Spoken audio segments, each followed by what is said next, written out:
একটি ঘরের প্রস্তুত 3 গুণ প্রতি বর্গমিটার 7.5 টাকা ধরে ঘরটির মেঝে কার্পেট দিয়ে ঢাকতে এত টাকা খরচ হয়। ঘরটির দৈর্ঘ্য প্রস্থ কত? 7.5 টাকা খরচ হয় 1 বর্গমিটারে, তাহলে 1 টাকা খরচ হয় আরও কমে, এত টাকা খরচ হয় এত বর্গমিটার। ঘরটির প্রস্থ x, দৈর্ঘ্য 3x, ক্ষেত্রফল 3x স্কোয়ার। 3x সমান 147, x স্কোয়ার 50, x সমান 7। ঘরটির প্রস্থ 7, দৈর্ঘ্য তাহলে নিম্ন অনুযায়ী 21। আগে আমরা এটা যেহেতু বের করছি, মোট যেহেতু দেওয়া আছে খরচ, তাহলে এটা বের করলেই মোট বর্গমিটার বের হবে। বর্গমিটার বের করলে আমরা যেহেতু এই যে গুণ দেওয়া আছে, কার কত গুণ কে ধরে দৈর্ঘ্য প্রস্থ গুণ করলে মোট ফলাফলটা বের ধরতে পারবো, তখন দৈর্ঘ্য প্রস্থ বের হবে।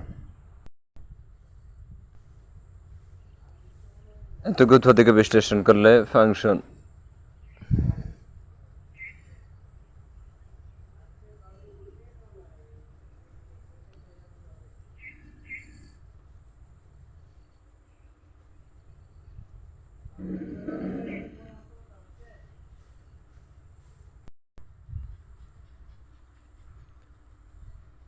মূল্য 100 টাকা, সুবিধার্থে 10% ছাড় দেওয়া হয়, আবারও 5% ছাড় দেয়, তাহলে বিক্রয় কত দাঁড়ায়? 10% ছাড়ে 90 টাকা, আবারও 5% ছাড়, 90 থেকে 5% ছাড় দেওয়া হয়েছে, 90 - 45, 85.5 টাকা।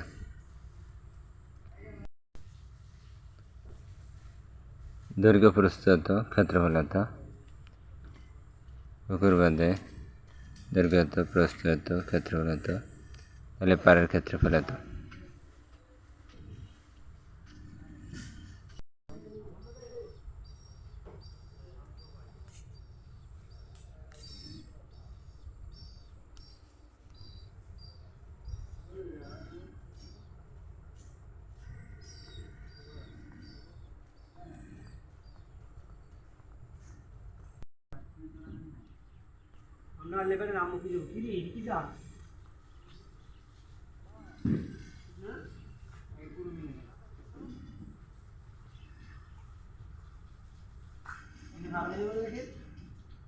যেহেতু সূত্রের মাইনাসের, সর্বশেষ সূত্রটা দিতে হবে আমাদের মাইনাসের।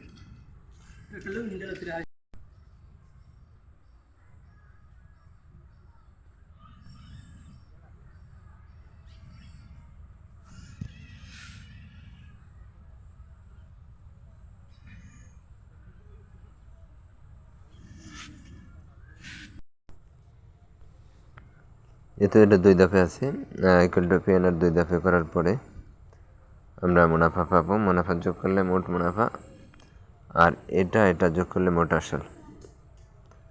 মোট আসল মোট মুনাফা, এটাকে মোটের উপর হয় ইকুয়াল টু পি এর সূত্র করলে মোট মুনাফা 75%।